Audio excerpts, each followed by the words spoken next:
4, My background. 3, 2. Hello, everyone on Facebook Live. This is Lindsay James, your state representative coming from Dubuque. And I am happy to have on a political reporter and political commentator and very popular political blogger, Laura Belin, with us today. She is here. Hello, Laura. She is here to talk about the politics of COVID-19.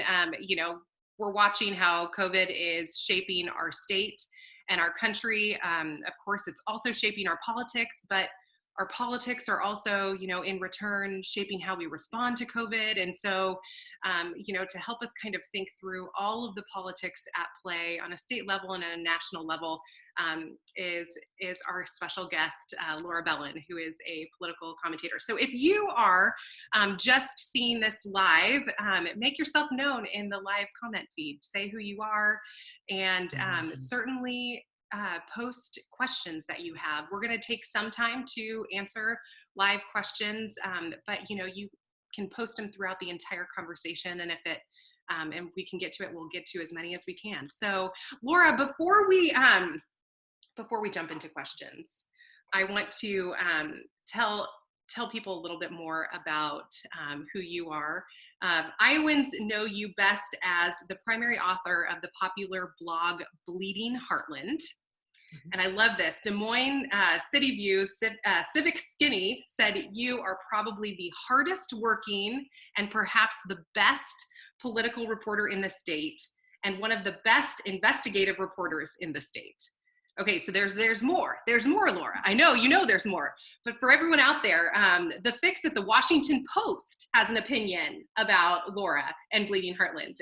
The Fix has named Bleeding Heartland among the best state-based political blogs, and even called you, Laura, one of the top Iowa political tweeters. I love that that's a cultural category.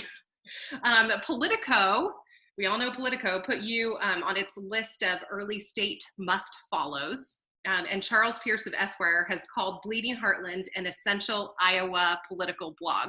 Now, this is just what people are saying about you. Your list of accomplishments and background is much more extensive. So we only have a half an hour though. So I didn't say Lindsay to say any of that. Yes, she didn't. It is true. But it's an honor to have you on and, kind of help us sort through some of the, the politics in this really challenging time. So thank you. No, thank you. And, I think a lot of reporters, I've been thrown into becoming a healthcare reporter. Normally, public health is not a main area of focus for me. And there's so much going on in this election year. And I've had to set aside a lot of the kind of political stories that normally I would be covering just because it's overwhelming to try to keep up with the coronavirus news. Right. And so important. So thank you, for doing that. Well, I'm, it's kind of fun to flip the script here as, someone who's in politics getting to ask a reporter questions. So I'm going to start off with a hard one, not an easy one. So, Laura, you promoted an article on your site with the headline, "The Divide That Conquered Us." Can you describe the divide that you're seeing here in Iowa as it relates to COVID-19? And then can you, talk a little bit about the divide you're seeing on a national level? So what is this divide? Sure. I want to say that was a post by my guest author, Ira Lasher, and I'm really proud to publish more than 100 guest authors every year. It's important to me that Bleeding Heartland is a community blog and not just my own commentaries. But yes, I think that with any major national news story, often it reveals a kind of partisan divide. And I think now what we're seeing is there are a few different kinds of divides. First of all, there's the divide between people who think it's a very serious public health threat and those who think it's just massively exaggerated. And then beyond that, a divide between those who think that the government's obligation right now should be doing as much as we can to slow the spread, to try to bring the spread down to almost nothing, versus those who think that the main point should be just for vulnerable people to stay home and for everybody else just to go about their lives. And if you're not in a particularly high risk group for COVID-19, then just keep doing what you're doing. And that seems to be the divide. I would say that's happening in every state. One of the main differences between Iowa and some of the other states where we've seen more protests is because we have a Republican governor. The largely conservative faction who disagrees with the mitigation policies, we haven't seen the kind of mass protests. Even when Iowa did have stricter mitigation efforts in place, we didn't see armed protesters showing up at the State House because I think our governor is a Republican. And likewise, the Republican legislators here haven't been as critical of the governor's policies because she's from their own party. I think if we had a Democratic governor right now doing exactly the same policies, there would be a lot more criticism coming from the Republican lawmakers, but they're willing to give Governor Reynolds quite a bit of leeway. Yeah, yeah. Well, and we're back in session on June 3rd, so let's hope that no armed people come and protest there. So here's to stay safe there. I'm pretty worried about people coming from every corner of the state to congregate in the State House. So I know it. We I feel a little bit of anxiety about that too, and we're just learning some of the things that, you know, the safety protocols that will be put in place for us, and, you know, hopefully we'll get in there, pass a budget, and get out as fast as we can. So I'll be watching from the live stream at home. Yes, good, at a safe distance. Good. Well, I want to know from you, because you're just all over the place talking to so many people, what are you hearing from Iowa's hospital leaders, the public health experts here in the state, epidemiologists, on how we here in Iowa are handling COVID-19? And does this match the governor's strategy? So how are we handling it based on public health perspectives? And does this match what the governor is doing? Well, I think there's a mix, and most people don't want to speak publicly. A lot of people in the hospital field don't want to speak publicly, and a lot of doctors don't want to speak about it. There are a few epidemiologists and doctors who have been very outspoken.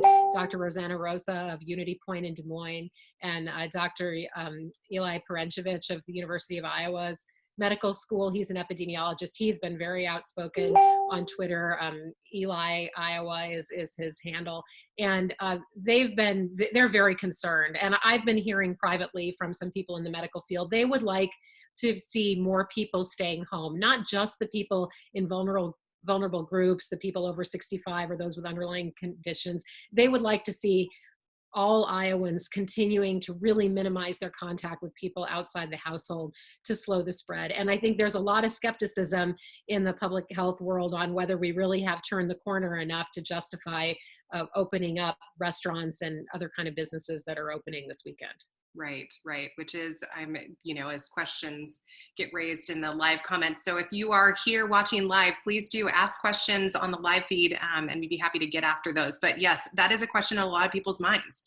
You know, just recently, the last 22 counties joined the 77 with, lifted restrictions, and, is that too soon? And I'm sure we'll find out. So hospitalization numbers have stabilized a little bit, but that's a lagging indicator, right? So the people who are getting infections now may not even have symptoms for another week or so. Then they might not be in the hospital for another 1 to 2 weeks after that. So what we're seeing in the slightly reduced hospitalization numbers this week isn't related to just things that opened a week ago. It might be related to policies we had in place in April. Right. And I'm a little bit concerned, the governor today at her press conference touted the declining number of people in ICUs, but we've also had a high number of deaths this week. And I'm worried about maybe fewer people are in ICUs because a lot of them died, as opposed to fewer people becoming sick and later needing to be on an ICU.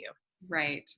Well, and the stories are starting to really surface now. I mean, these are our grandparents, parents, family members, loved ones, friends who are losing their lives in very horrifying ways. I mean, the actual damage that this can do on your body is significant. And then to have to die alone is, something that is really, a horrifying reality. So we want to keep people as safe as possible.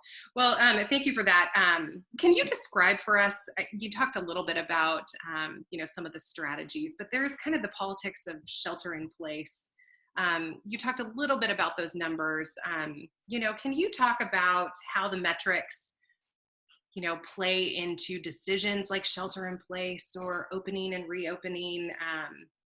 what are those metrics? Are they reliable based on what epidemiologists and public health experts are saying? That's a lot of questions Right. into one, Laura. So, Well, I mean, Governor Reynolds has talked about lots of different kinds of metrics. So first, the Department of Public Health had this 12-point scale, and they were giving all the 6 regions of Iowa a score. And she said, if we hit a 10 out of 12, then that might trigger a shelter in place. And then, of course, when Northeast Iowa did hit that 10 in the middle of April, she increased some of the restrictions, but she didn't exactly call it a shelter in place. And now they've just abandoned that whole regional approach with the matrix. So then the governor was saying she was looking at the case numbers on a county by county basis. And that was why she decided to open up in 77 counties and not in the other 22. Well, most of those 77 counties have seen case increases since May 1st. And yet their response has been to open up the whole state rather than tighten things up in those 77 counties. And other states are doing different strategies. I mean, the state of New York has very tight restrictions on what benchmarks need to be met before they would even think about lifting their shelter in place order. And it's the same in a number of localities in California. Washington State, I was looking at their guidelines. I mean, Iowa's just nowhere near what would need to happen in Washington State to start lifting some of these restrictions, like in-person dining at restaurants. wow. So can you tell us just a little bit about like what are the guidelines in Washington State, or how do those vary across state to state? Well, I mean, there are a lot of differences, but in some places they're looking at, for instance, a county to have no new cases over a whole week, or to have a very clear decline over a 3-week period in new cases. And we're definitely not having that. We're having a lot of counties where we have more cases. And sometimes they're looking at the percentage of positive cases. And the governor has touted that. She said, we're doing more testing now and the percentage of people coming back and testing positive is lower. But that's a lot of public health people want to see consistently lower than 10% positive tests before you could start to say that the virus isn't actively spreading in your state or in your community. And we just know in Iowa that there's such a big difference between what's happening in the Sioux City area or in Polk County versus some other counties. And so it concerns me that there's a one-size-fits-all model now for what's allowed to be open. Sure. Right. And how do we think critically as things evolve as well? Yeah. Well, I'll be getting takeout from restaurants that are continuing to not be open for in-person dining. I really want to support the local restaurants, but I know some of the restaurant owners are trying to watch very closely and not have, and not open right away just because they're allowed to be open right away for in-person dining. So I would encourage people to do takeout or delivery food if they want to eat in a restaurant right now. I would not sit indoors in a restaurant. Right. Well, and what other practices, I mean, are you taking? Are you wearing masks when you go out?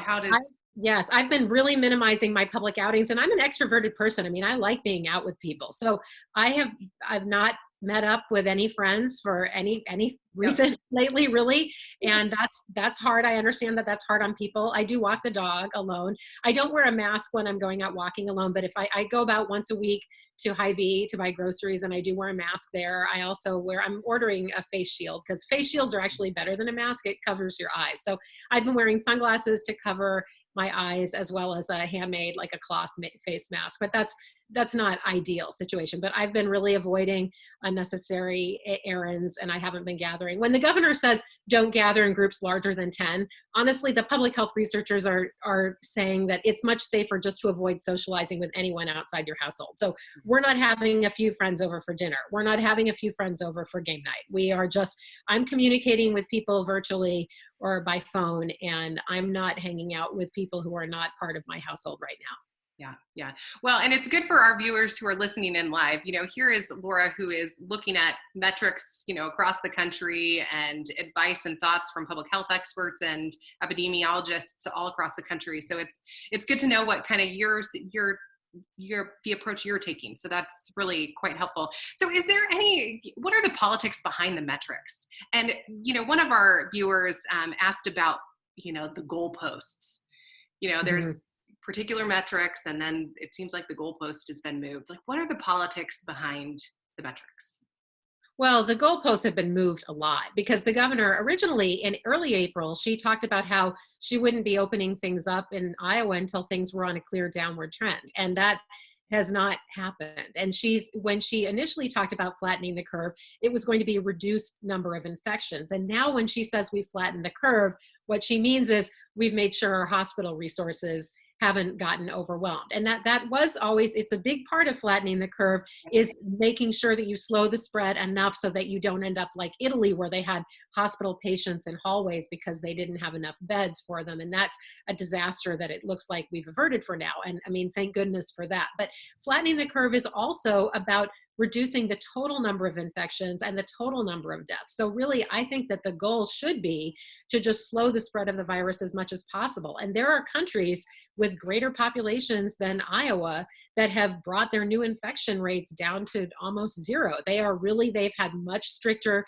shelter in place orders. They require masks, everyone to wear masks in public at all times. And the Czech Republic and Slovakia are two examples. And they're just starting to gradually reopen things there, but their new infections are minimal, like single digit number of new infections a day. Whereas in Iowa, we have hundreds of new cases a day. Yeah.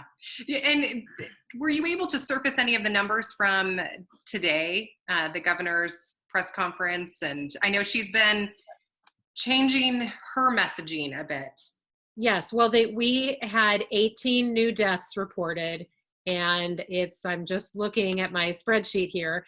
It was 300, and let's see, we've had, this week the case numbers were a little bit lower, 374 new cases. So yesterday they reported 386.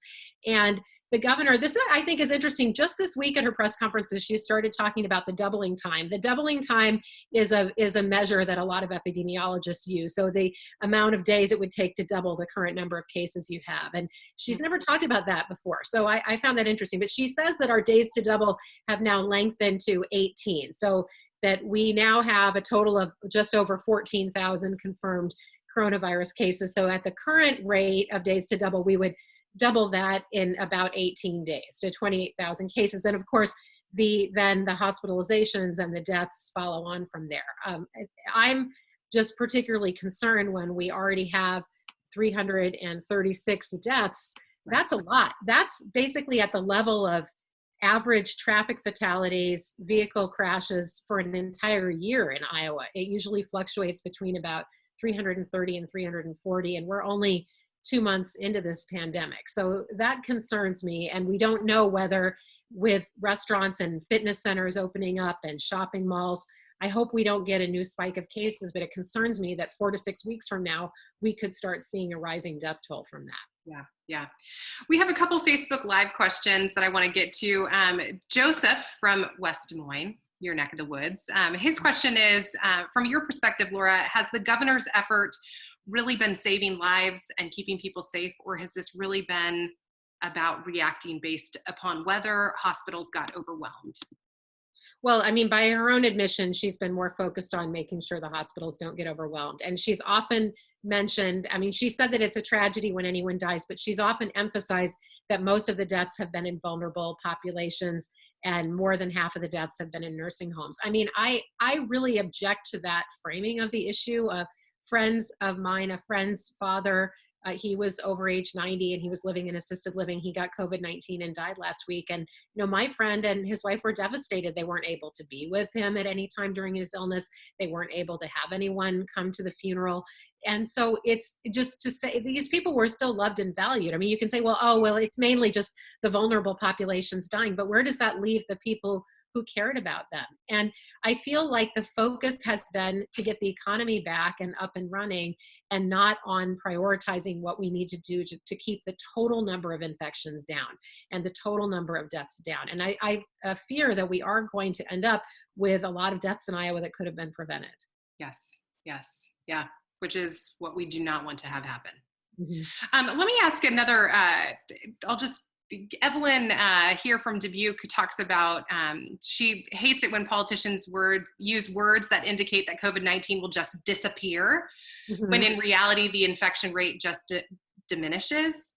What responsibility do journalists play in correcting this deliberate deception about risks associated with contracting COVID-19?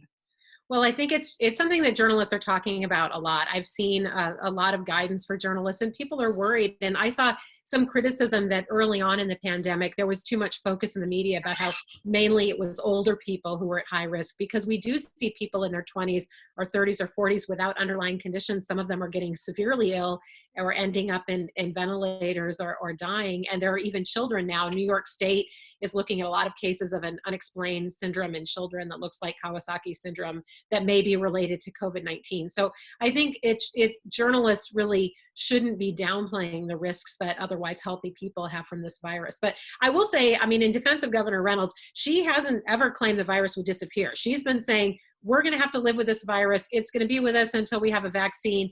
And so you're all just going to have to deal with it. And if you're vulnerable, stay home, and everybody else kind of, go and do mostly what you were doing. I mean, she's talking about some social distancing guidelines, but basically she's not telling everyone stay home except for essential errands. That message is mainly for vulnerable people and even with face coverings. She said, well, if you want to bring a mask with you, you can bring a face covering, but she hasn't really encouraged people. And the last time I was at Hy-Vee, I would say 20 to 25% at most of the customers were wearing face masks. All of the staff were, but not so much the customers. Some were more than a month ago, but still far, far from universal.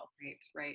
Well, this actually leads really well into my next question, which is, there's a lot of framing that's happening, political framing, one of which is when it comes to shelter in place or masks, like you're saying, there is a framing of lives versus liberty. Mm-hmm. Can you talk to us or lives versus the economy, Mm-hmm. and can you talk to us about what are the politics behind, those two ideas? Well, there are some people who are just discounting that COVID-19 is causing a lot of deaths, but for the people, not like leaving those people aside, the ones who are acknowledging that yes, opening up the economy is going to lead to more people getting sick. I've been shocked to see some of the commentators who basically say we should sacrifice a lot of our senior citizens to get the economy going. And many times these are people who would call themselves pro-life in orientation. And I was just looking today, because I check every few days the Facebook feed of State Representative Steve Holt. He's a Republican in the Iowa House. He represents the Denison area where there are major meatpacking plants. And Crawford County now is in the top 5 counties for COVID-19 cases per capita. It's a big hotspot. And yet he's been one of the loudest voices for opening up the economy. And he's still there. He's still saying the governor is allowing us to get back to liberty and we shouldn't be flattening the economy. And it's really striking to me that there are many people who are willing to make that trade-off. And just even knowing that it's likely going to lead to more people dying. But there are people who are discounting the number of deaths that the coronavirus is causing as well. Right.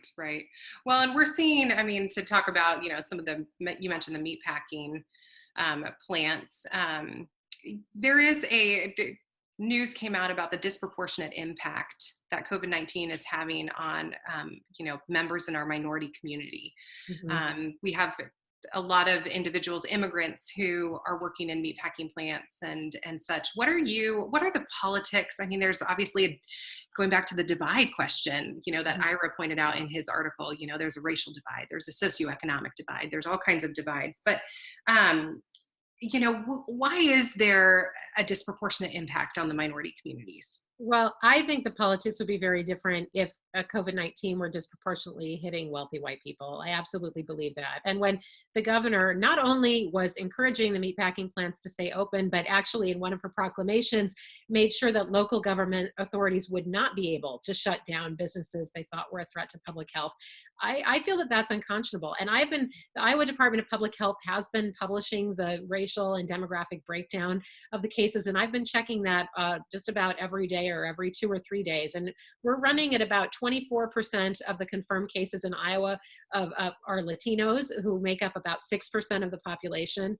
And in the African American community, it's about 13% of the confirmed cases. And the Asian community, it's about 10%. And Asians are less than 3% of the population. African Americans are about 4% of the statewide population. And a lot of that is related to the number of immigrants from Asia or Africa or Spanish-speaking countries who work in meatpacking plants. It's a very difficult job. And frankly, the working conditions aren't the safest even without a pandemic. But right now, it's just a very dangerous occupation to have. And my heart goes out to the families who are having to make that choice about sending someone to work, even at the risk. There may be people in their households who have underlying conditions that put them at very high risk of severe complications or death, but they need a paycheck. So I think that's just tragic. And I've been regularly reporting on the racial disparities, and that's something that I'm going to continue to keep an eye on during this pandemic. Yeah, thank you for doing that. And, everybody check out Bleeding Heartland to, as those articles pop up, and, watch that as well. Yeah, thank you. Well, Rob Davis has a question actually that was posed for me, but I'm going to flip that back to you. He's talking about, he wants to understand why House and Senate Democrats have, not been more, and he would say, out front on some of these policies. I certainly have been doing the best I can to be out front on some of these bad policies and the ways in which we're inflicting harm unnecessarily when we have good evidence of other places around the country doing this better. But, can I ask you, how should the Democrats, you're a political blogger and commentator, how should the Democrats from the minority be responding in this time? What would you recommend to?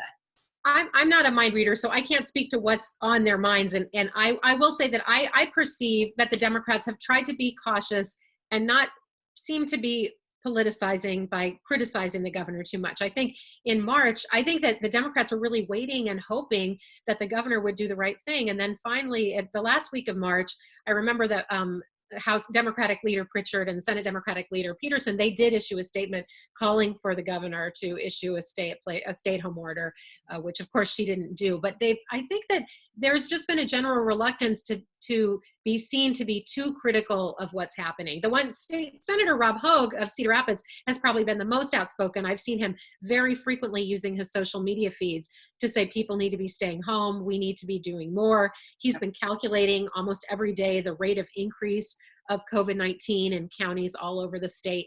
And so I think he's probably been the most aggressive. And I think it's a tough balance to strike, because honestly, I'm sympathetic to the idea that you don't want to be accused of politicizing a healthcare crisis. But on the other hand, and I saw Representative Jacoby, who represents the Coralville area, and that's where the state hygienic lab is. He posted a few days ago about how the Republicans have cut the state hygienic lab's funding, and I looked into it and I put up a post yesterday on that on my site. It was absolutely correct. The Democrats increased funding for the lab when they control the legislature.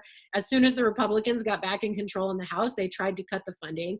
The Senate Democrats were able to get an increase, but the state hygienic lab, which is absolutely critical to our response to COVID-19, hasn't had a state appropriation increase since 2013. That's outrageous. So anyway, I think it's a tough call for Democrats, and I probably would maybe nudge people to be a little more outspoken, but I do understand the reluctance to do that. Right. Well, we have, I'm looking at the time, we don't have too much, but on the area of, Democrats have the opportunity in 2020, there's 4 seats in the Iowa House of Representatives. They have the opportunity to flip those 4 seats and take the majority. What's the likelihood of that happening after you've watched race after race after race? What are your thoughts on that? It's really tough. I did a big overview of the Iowa House landscape right after the filing deadline in March. It was really one of the last big pieces I did before I started shifting all my attention to this pandemic.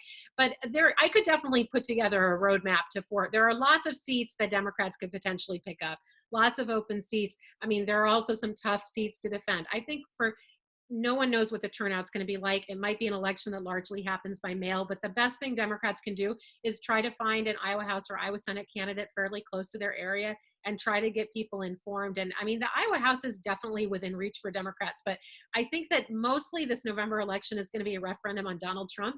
And it may be challenging, especially if it's still not safe in the fall, to do a lot of door-to-door campaigning. It may be challenging for the House candidates to get their message out. So Facebook is a good way that people can reach voters, but I definitely would encourage Iowans to keep an eye on those state legislative races. Yeah, they are so, I've only been in the legislature 2 years, but it's just the harm or the good that can happen on a local level is significant in a state legislature. And so I know we often put our focus on the federal level, but what happens in our own backyard is really what mostly impacts Iowan Iowans every single day. So very, very hopeful. I'm very hopeful. You know, I'm excited to be legislating in the majority. So Right. 2020, I want it to come soon. So I am looking at the time, and I have to say, Laura, we have run out of time. Well, thanks so much for having me. Yeah, but people can follow you on Twitter. They can look at Bleeding Heartland and find you there. You're on Facebook. You're everywhere. So I'll tell everybody, if you didn't get your question, you know, answered, just tune in to what Laura is doing online. Oh yeah, send me a message through Facebook or post it on my feed, and I'll try to answer it.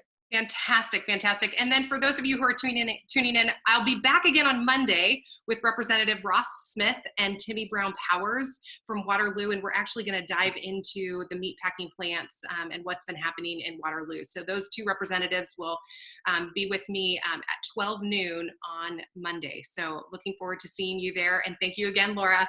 Thank you. All right, take care.